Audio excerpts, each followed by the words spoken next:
Straightforward conversations, just the facts. This is the Newsmaker. A high-stakes cabinet shakeup as the ghost of flood control corruption hovers over the government. Is politics thicker than blood as the presidential sister accuses her brother of drug use? While Malacanang fires back as Vice President Sara Duterte claims of waning trust and confidence on the administration. On the Newsmaker, Palace Press Officer Claire Castro.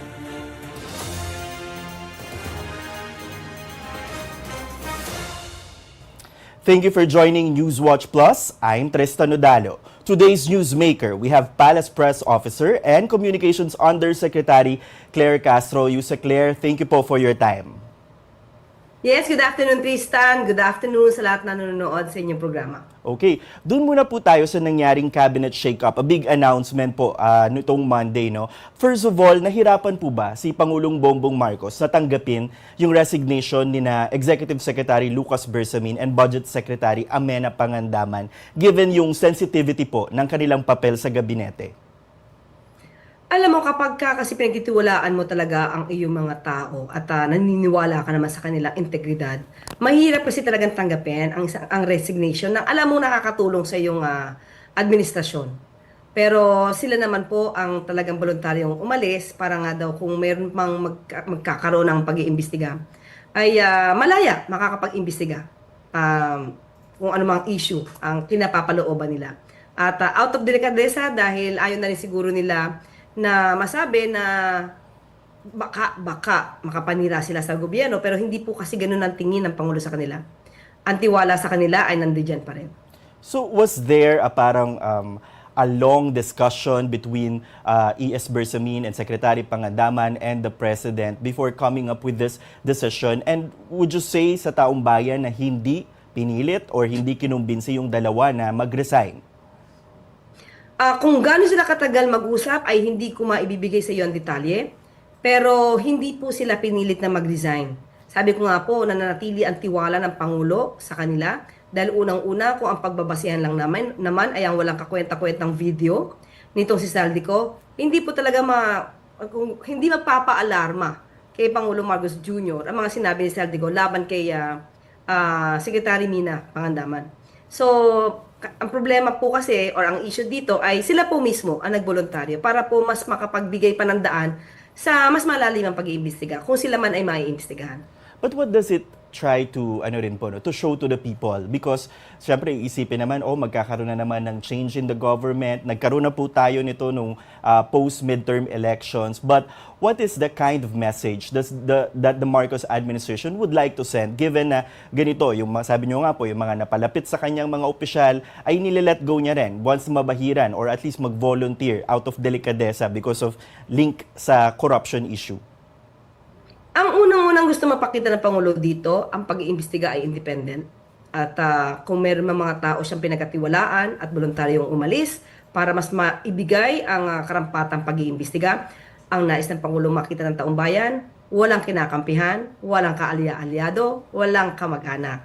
So yun lamang po, kung kinakailangan silang mag-resign at voluntaryo sa kanila yan, iyan naman po ay papayagan ng Pangulo. So it's clear, ma'am, now that the two former officials are free from restraint as private citizens, will the President allow an independent probe on allegations or controversies involving Bersamin and Pangandaman? Si E.S. Bersamin ay na-mention po in the past sa mga naging revelation ni former DPWH Undersecretary Roberto Bernardo. While yung sabi nyo nga po, yung si Secretary Pangandaman ay na-mention in the videos of former Representative Zaldico. Depende na po yan sa ICI. At ang Pangulo naman po ay hindi nakikialam sa procedure or anong pamamalakad ng ICI. Kung kinakailangan mag-imbestiga sila, kung sino mga tao ang mai-involve, ay mandato naman po yan ng ICI. At hindi yan pipigilan ng Pangulo. During yesterday's briefing, I also asked you po, ito bang ganitong ginawa nila Secretary Pangandaman and E.S. Bersamin ay would set at least an example sa mga cabinet officials na posibleng may link pa dito sa flood control corruption because napakalawak ng saklaw po nito, no? Would it be better for them to do the same? Nasa kanila po yan. Kung sa pakiramdam po nila, mas makakagaan po sa Pangulo na sila mag-resign. Kung nga, meron po ito, hypothetical question po pero kaya lang, sagutin ko na. Kung meron man po, nasa kanila po yan. Kung kinakailangan nila mag-resign at nakikita nila na mas makakaganda po ang kanilang paglisan bilang miyembro ng gabinete, nasa kanila po yan.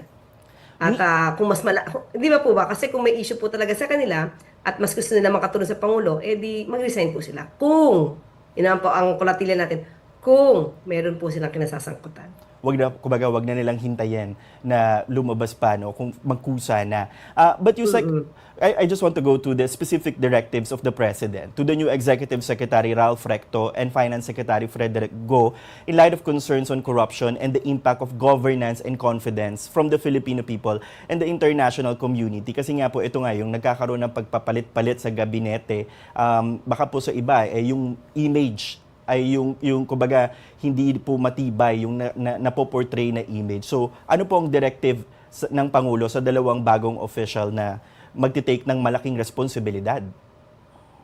Opo, ang una-una syempre po ito'y patungkol sa ekonomiya. Patatagin ang ekonomiya at mas maganda na buksan palalo ang ating bansa para sa mamumuhunan, sa mga investors. At yan naman din po ang sinabi at pinangako ni Executive Secretary Ralph Recto. At sinabi niya na matatag pa rin ang ekonomiya, walang dapat ikabahala. Kahit marami pong ingay na nagaganap ngayon, dapat makita ng mga investors na ang gobyerno ay nagsasawata at nagsusugpo ng korupsyon. Yan ang dapat na maging imahe talaga natin dahil yan naman din po ang talagang ginagawa ng Pangulo. Kaya ang mga investors ngayon, hindi po sila dapat matakot na mamuhunan sa atin dahil ang korupsyon ay pinuputol ngayon sa panahon ni Pangulong Marcos Jr.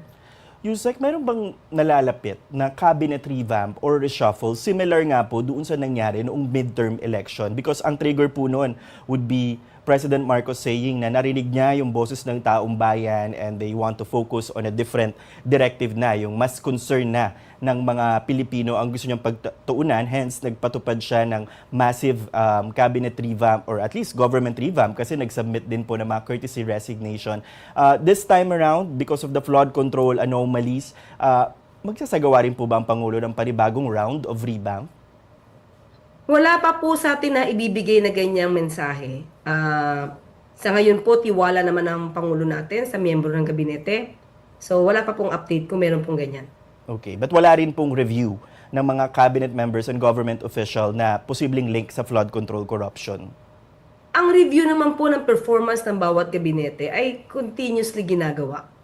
So hindi dahil sa may maanumalyang flood control projects, kundi dapat lang patuloy po na tinitignan para makita natin kung tama pa po ba ang kanilang alignment, kung tama pa po ba ang ginagawa nila sa pagtatrabaho para sa taong bayan. So pag may mali at mas naka-apekto sa bansa, yun po siguro magiging dahilan para i-call out sila.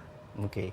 Shifting now to another topic, Yusek Claire. Nitong weekend, yung mga video po ni Congressman Zaldico, paulit-ulit niyang tinatag si Pangulong Bongbong Marcos and former Speaker Martin Romualdez in this flood control mess. Overall, sa lahat ng mga video na napanood nyo, sino po ang sa tingin nyong makikinabang sa mga ginagawang video statements ni Congressman ko? Sa ating palagay, ito'y palagay lang naman natin, no, Tristan, yung gustong magpabagsak sa Pangulo, yun ang makikinabang. Kung sino yung gustong umupo na ngayon, bago pa man mag-2028, yan ang makikinabang. Malamang nga, sa aking palagay, nagagamit siya para pag nawala ang Pangulo, baka napangakuan pa na ikaw ay hindi na uusigin kapag nailigay ang bagong liderato. Dahil ang Pangulo, nakita natin, Pangulo Marcos Jr., talagang pinaiimbestigahan ang lahat ng sangkot. Walang lusot ang sangkot. So, kapag may bagong liderato, lahat bang ito mangyayari pa? O makakaalpas yung kanilang mga kaalyado? Yan yung malaking katanungan, Tristan. Pero meron po bang effort ang government to bring him home? Kasi kasi po meron siyang, 'di ba, sinasabi, ginagamit daw po ng gobyerno yung lahat ng resources to silence or intimidate him. Pero sa part ng government, ano na po yung steps na ginagawa natin to finally bring Zaldico back to the Philippines? Unang-una, malaking kasinungalingan na lahat ng resources ng gobyerno to silence him. Ba't hindi siya napatahimik? Merong paraan, maraming paraan kung talagang gusto mong magsalita ng katotohanan. At bakit niya kailangan unti-untiin yung kanyang kwento? Kung talaga natatakot siya sa buhay niya at kailangan niya maisiwalat lahat, hindi ba dapat isang bagsakan lang? So, di ba, napaka-conflict ito. Conflict ito sa kanyang mga sinasabi. Natatakot ka sa buhay mo, pero inuunti mo yung mga salaysay mo. Inuunti mo pa yung mga ebidensya mo. Ebidensyang maleta lang at walang ibig sabihin. So, lahat ito taliwas. Wala siyang ebidensya kung paano siya tinatakot. Well, anyway, nangako naman ang Office of the Ombudsman, pati na ang gobyerno. Kung protection lang din ang kailangan niya, ibibigay yan. Kahit sinong Pilipino, may issue about flood control project, walang issue about that. Kung kinakailangan ng tulong ng gobyerno for the protection, ibibigay po yan. Bumalik lang po siya para masabi niya kung yan po talaga ay katotohanan. Pangalawa, sa ngayon kasi Tristan, alam naman natin, hinihintay lang naman natin kung ayoko kasi mag-prejudge, hindi naman kasi ako parte ng Office of the Ombudsman. If ever the Office of the Ombudsman will recommend the filing of this case to the Sandigan Bayan, that's the time that the Sandigan Bayan can issue the warrant of arrest. Pag may warrant of arrest na yan, he can be considered now as a fugitive. Then that's the time that the DOJ can file a petition for the cancellation of his passport. Kasi fugitive na siya. So doon pa lang po papasok yung hiling ng iba na i-cancel na agad yung passport ni Congressman Ko once magkaroon na talaga ng kaso at arrest warrant. Yes. Doon pa lang. Okay. Na-mention niya rin po ni former Congressman Ko sa kanyang mga video na sana raw po imbestigahan ng Ombudsman si Pangulong Marcos and si former House Speaker Martin Romualdez, but hindi rin po siya tiwala raw sa kay Ombudsman Boying Remulla because malapit daw po si Ombudsman Remulla kay Speaker Romualdez. Sa part po ng President, while he is immune from suit, will he voluntarily offer information to an independent investigating bodies? Umuwi muna si Saldi. Umuwi muna si Saldi ko. Siya ang nagsasabi nito. Siya ang magpatunay muna. Bakit magboboluntaryo ang Pangulo sa mga kwentong walang kwenta? Saan manghuhugot ng kwento ang Pangulo kung ang pinanghuhugutan ay hindi nangyayari? Lahat fake, lahat walang basihan. So saan magsisimula ang Pangulo para magbigay ng anumang mga dokumento patungkol dito? So wala pinanghuhugutan. So dapat si Saldi ko ang magbigay ng ebidensya, umuwi siya dito, anumang ebidensya meron yan, and then that's the time na pwedeng sumagot ang sino man na sinasangkot niya. Yusek Claire, do you question the timing of all these video statements coming from Congressman Ko? Because for the longest time, at least in the past few months, ilang beses na po na-drag talaga yung pangalan niya in this controversy. And ngayon lang siya nagsalita, right, before a major event or religious gathering was about to take place nung mga nakaraang araw. How do you connect itong mga sitwasyon na ito? Timely, yes. Oo. Kasi bakit? Isasabay sa rally? Isasabay sa mga panawagan na BBM resign? Maliwanag kung anong gusto nila. Maliwanag na gusto nila sirain ang Pangulo. Bakit ang Pangulo yung sinisira nila? Kung ang totoong adhikain nila ay patayin o sugpuin ang katiwalian. Pangulo ang nagpapaimbisiga? Pangulo ang nag-umpisa nito dahil galit siya sa nangyari? Bakit ang Pangulo ang gusto niyong mawala? Very obvious. Pag nawala ang Pangulo, sino susunod na liderato? Sino papalit sa kanya? Ang papalit ba sa kanya? Magpapaimbestiga ba na ganito? Ang susunod bang liderato, if ever magkakaroon ng pag-issue ng warrant of arrest from the ICC, mai-implement ba yon sa susunod na liderato or yung papalit sa Pangulo? Lahat na yan mabubura. At lahat ng mga aring sangkot, magngingiti at happy days are back again. Yusek, ano pong mensahe niyo kay Congressman Ko? Umuwi na siya. Dito niya patunayan ang lahat ng kanyang bintang. Alam mo, Kristan, kapag umuwi yan at nagsalita, mas madali siyang matanong patungkol sa katotohanan. Kasi mas madali siyang, kumbaga sa korte, mako-cross-examine kung yan ba ay totoo o hindi. Pero hanggat hindi yan umuwi, kwento lang, tapos hindi siya matatanong, ibig sabihin yan, may tinatago siya. At tandaan mo, sinabi niya wala daw siyang nakuha mula sa kickback. Samantalang nag-uumapaw ang kanyang mga ari-arian. Well, anyway, kung wala talaga siyang kinuha, doon pa lang, alam mo na wala siyang ibabalik. Na sarili niya mismo, tinanggal niya na sa equation. Wala siyang kinita. So, ibig sabihin, wala siyang ibabalik. Walang restitution na mangyayari. And that's impossible for you to believe. Of course. Prove it. Although tayo dapat nag-ako sa kanya, pero ang sabi nga, yung mga ari-arian nila, kapag ito ay hindi na i-account ng mabuti, bakit ka nagkaroon ng ganyan? Paano mo ito nabili? Ang presumption nun, ill-gotten wealth yan. So, sa kanya ngayon ang burden to prove na lahat ng mga ari-arian nabili niya at pag-aari ng kanyang pamilya galing sa tama.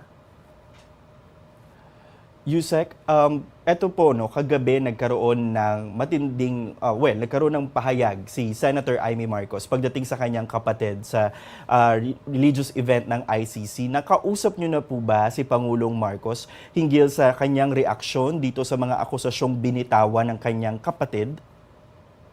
Nagbigay lang siya ng kanyang damdamin. Ano po Siya ang kanyang saloobin? Nagulat na umabot pa sa ganito kalaking pagsisinungaling ang kanyang kapatid.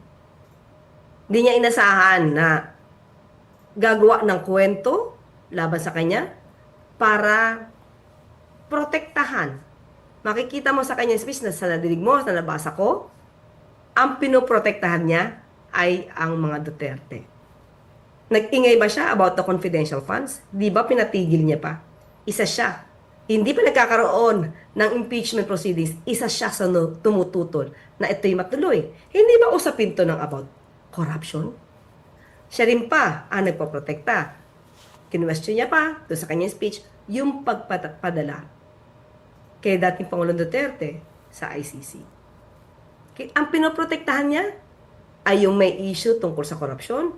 Pinoprotektahan niya yung taong nag-admit na siya'y murderer.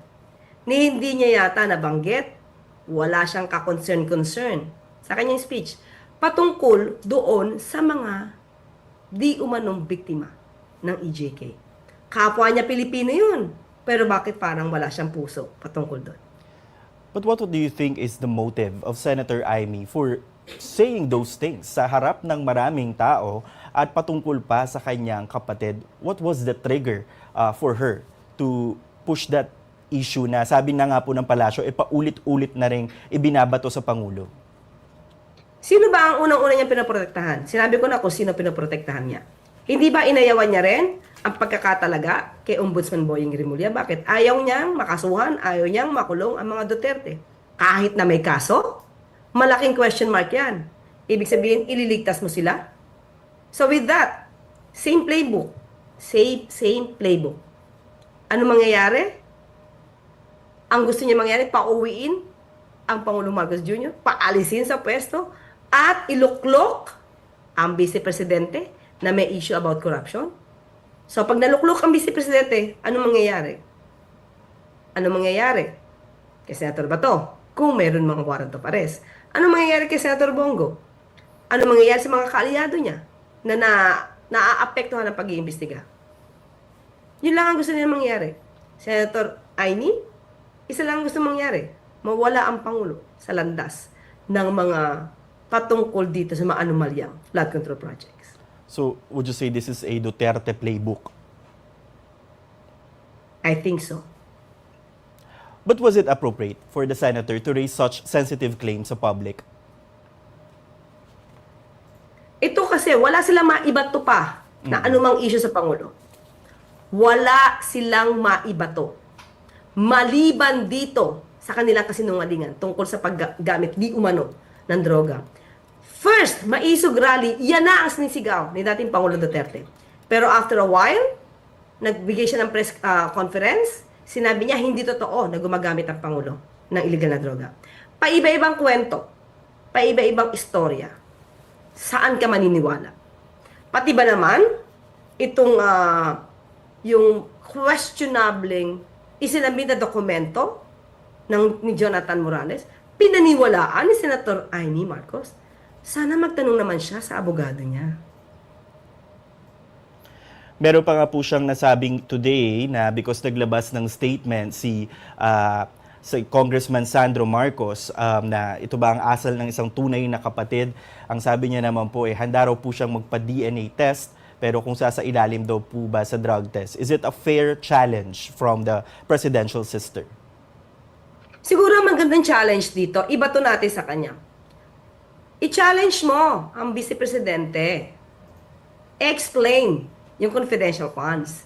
At yung 15 million, although sasabihin nila ang liit lang ng 15 million, but that's still 15 million na inamin ni Atty. Powa na yung 15 million na to na parte ng confidential funds ng DepEd walang pinagkastusan. Ang ginamit nilang resibo ay AFP certificates. Pero sinabi ng AFP, proyekto iyon ng AFP at walang ginastos ang DepEd sa kanilang proyekto about Youth Summit. So, saan kaya napunta yung 15 million? Hindi ba niya pwedeng i-challenge muna yon bago ang kapatid niya? Dahil ang kapatid niya, ang Pangulo, ay nagtatrabaho. Itong 15 million, confidential funds, bakit hindi niya muna yan i-challenge? Para mapatunayan natin, saan ba napunta yung pera? But Yusek, nabanggit na rin po ni Senator Amy, si First Lady Liza Marcos and the members of the First Family. Pag ito na, pati pamilya po nadadamay, ano po ang posisyon dito ano po ang reaksyon din nila kung naiparating sa inyo? Of course, dismayado. Dismayado sila. Dahil hindi nila inisip na kakainin ng politika. Sobrang kinain ng politika. Si Senator Amy Marcos. Ang gumawa ng kwento ay karumal-dumal. Hindi makatao. So, ang tanong natin, makabayan ba talaga si Senator Amy? O personal na interes ang kanyang pinoproteksyonan? Is the First Family planning to seek legal action with these claims of the presidential sister? Wala pang pinaparating sa atin. Pero siguro sa mata ng ibang mga lawyers, dapat lang. Pero sa ngayon, wala pa po tayong natatanggap na anumang mensahe patungkol dyan. Well, sa mata rin po ng publiko, it seemed like Senator Amy has burned bridges with her brother. How is the President taking this at wala na po bang grounds for reconciliation? Bukas pa rin, nabanggit po ba niya na kung mag-reach out si Senator Amy sa kanya, ay willing siya makipag-usap? Ang Pangulong Marcos Jr. noon pa man, walang sinasabing anumang negatibo sa kanyang kapatid. Wala ka makikita na anumang, let's say, inis. Mm-hmm. Pero this time, iba po kasi naramdaman ng Pangulo. Pero hindi po nagsasara ang Pangulo ng kanyang pintuan. Kapatid niya po yan. Si Senator Amy lang naman po ang gumagawa ng issue. Sa Pangulo, wala po yan. Siguro kung siya ay hihingi ng paumanhin sa kanyang kapatid, kay Pangulo, hihingi siya ng paumanhin. At magkakausap sila. Then, iba. Siguro magiging iba yung sitwasyon. Pero ang Pangulo po open. Hindi po yan makikitaan ng anumang negatibo para sa kanyang kapatid. Yusek, before po mangyari itong mga naging pahayag ni Senator Amy, may nauna na rin pong statement si Vice President Sara Duterte wherein she said that Filipinos deserve better, that's her word, and that the President is facing a profound crisis of confidence. What is your response to these remarks na paulit-ulit din pong sinasabi ni Vice President Duterte that Filipinos, quote-unquote, deserve better? Una, wag muna magmalinis. Kasi ang daming issue sa kanya na dapat niya sagutin. Iniiwan niya yung mga issue na ipinukol sa kanya noong nakaraan. Nandiyan pa rin po yung issue about confidential funds. Muli, binanggit ko yung 15 million pesos na ginamit nila na resibo ay AFP certificates. Pero sinabi ng AFP na hindi to ginastusan ng DepEd. Nandiyan din po yung ghost students. Nandiyan din po yung ghost food packs at mga bulok na pagkain na pinadala ng DepEd sa mga estudyante. Nandyan din po yung mga ghost school materials na hindi nakarating sa mga estudyante. Ang dami niya pong issue na dapat muna niyang harapin bago siya tumingin sa iba. So, wag magmalinis ang hindi malinis at wag magpakabayani ang hindi bayani.